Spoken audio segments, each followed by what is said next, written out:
தமிழ்நாட்டில் தொடர்ந்து இந்த திருப்பரங்குன்றம் விஷயம் சம்பந்தமாக தொடர்ந்து கிட்டத்தட்ட ஒரு 3-4 மாதங்களாக விவாத பொருளாக விமர்சனங்கள் தொடர்ந்து எழுந்து கொண்டே இருக்கிறது. நேத்திக்கு நம்முடைய சாலமன் பாப்பையா பட்டிமன்ற பேச்சாளர் சாலமன் பாப்பையா அவர்கள் ஒரு பட்டிமன்றத்தில் மதுரையில் நடந்த பட்டிமன்றத்தில் பேசும்பொழுது ஒரு விஷயத்தை சொல்றார்.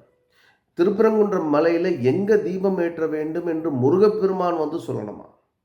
அதுக்காக பல நீதிபதி அரசர்கள்லாம் வந்து நீதிமன்ற தீர்ப்புகள்லாம் கொடுக்குறாங்க. இதெல்லாம் தேவை நல்லவா இருக்குது அப்படின்னு சொல்கிறார்.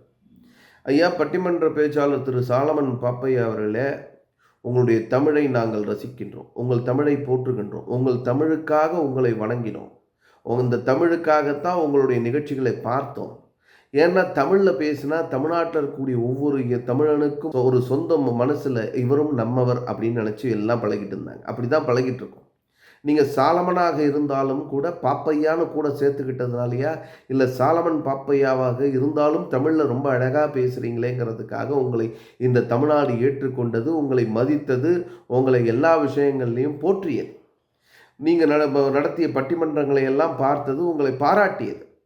ஆனால் நீங்கள் என்ன நினச்சிட்டீங்க, உங்கள் மனசில் இத்தனை நாள் வைத்திருந்த இந்த வன்மம் இருக்குல்ல, இந்து மதத்தின் மீதான வன்மமோ, இல்லை உங்களை ஏதோ ஒரு கட்சி பின்னாடி இருந்து இயக்குதா, இல்லை உங்களை வளர்த்த தொலைக்காட்சி, உங்களுக்கு தொடர்ந்து நிதி கொடுத்து உதவி நீங்கள் வளர்வதற்கு காரணமாக இருந்த தொலைக்காட்சி உங்களுக்கு பின்னாடி இருந்து இப்படி பேசுங்க அப்படின்னு சொல்லி கொடுத்து நீங்கள் பேசுனீங்களான்னு தெரியல.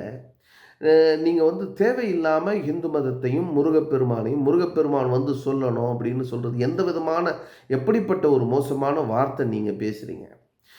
நீதிமன்றத்தில் தீர்ப்பு சொல்லியிருக்கு. தமிழ்நாட்டில் இருக்கக்கூடிய மதுரையில் இருக்கக்கூடிய திருப்பரங்குன்றத்தில் இருக்கக்கூடிய எல்லா முருக பக்தர்களும், தமிழ்நாடு முழுக்க இருக்க முருக பக்தர்கள் அத்தனை பேரும் தீபத்தூணில் தீபம் ஏற்றுவதில் தவறு இல்லை, அங்கே ஏற்றணும் அப்படின்னு சொல்லி தொடர்ந்து கேள்வி கேட்டுருக்காங்க. அரசாங்கம் செய்யலை அப்படின்னு சொல்லி அரசாங்கத்துக்கு எதிராக பேசுகிறாங்க. உண்ணாவிரதம் இருக்காங்க. ஊர் மக்கள்லாம் சேர்ந்து தெருவில் விளக்கேற்றுறாங்க, சேவல் கொடியை கட்டுறாங்க. இதெல்லாம் நடக்குது. தமிழ்நாடு முழுக்க இருக்கக்கூடிய மக்கள் அந்தந்த இடங்களில் கந்தசஷ்டி கவசம் பாடுறாங்க. இதெல்லாம் நடக்குது.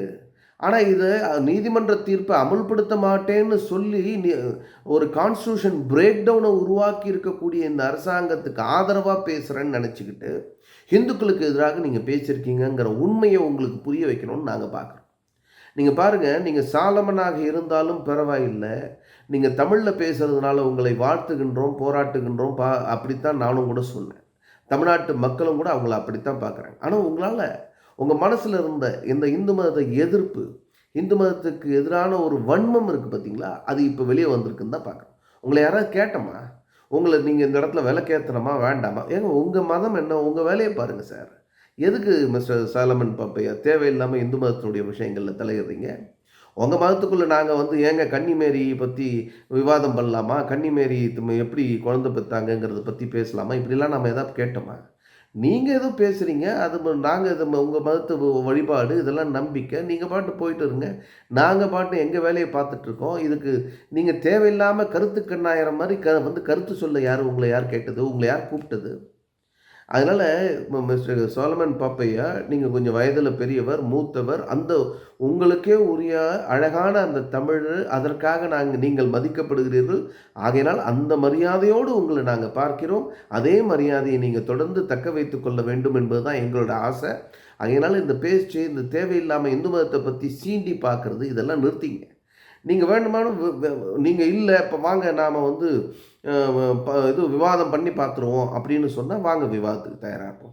வாங்க, நீங்கள் முருகப்பெருமானை பற்றி பேசுங்க, நான் கன்னிமேரியை பற்றி பேசுகிறேன், இயேசு கிறிஸ்து பற்றி பேசுவோம், எல்லாத்தையும் பற்றி பேசுவோம். எல்லாத்துக்கும் விவாத பொருள்னு முடிவு பண்ணிட்டா எல்லாத்தையும் பேசுவோம்.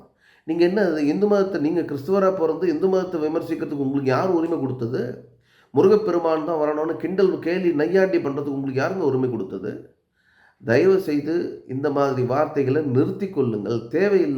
தேவையில்லாத விஷயங்களில் மூக்க நுழைச்சேறதை நிறுத்துங்கன்னு சொல்லி தான் நாம் இந்த பதிவு மூலமாக உங்ககிட்ட கேட்டுக்கிறோம். அதனால் இது சரியில்லை. சாலமன் பாப்பையா என்றும் பட்டிமன்ற பேச்சாளராக மட்டுமே அறியப்படுவார். அப்படியே இருக்கணும். நீங்கள் எந்த கட்சியாவது போகணும், எந்த கட்சிக்கு ஆதரவாக பேசணும்னு நினச்சா நேரடியாக நான் இந்த கட்சியில் சேர்ந்துட்டேன், இல்லை இந்த கட்சி எங்களுக்கு என்னை வளர்த்து விட்டது, அந்த கட்சியினுடைய தொலைக்காட்சி தான் என்னை வளர்த்து விட்டது, ஆகையினால அந்த தொலைக்காட்சியை நடத்தக்கூடிய அந்த கட்சிக்கு நான் ஆதரவாக செயல்பட போகிறேன்னு சொல்லிட்டு வந்து பேசுங்க. நாம் அதுக்கேற்ற மாதிரி எதிர்வினை ஆற்ற தயாராக. ஆனால் தேவையில்லாமல் இந்து மதத்தினுடைய கடவுளை, இந்து மதத்தினுடைய பழக்க வழக்கங்களை, நம்பிக்கைகளை விமர்சிக்கிற மாதிரி இன்னொரு முறை செயல்பட வேண்டாம் என்று அன்போடு கேட்டுக்கொள்கின்றோம். நன்றி, வணக்கம்.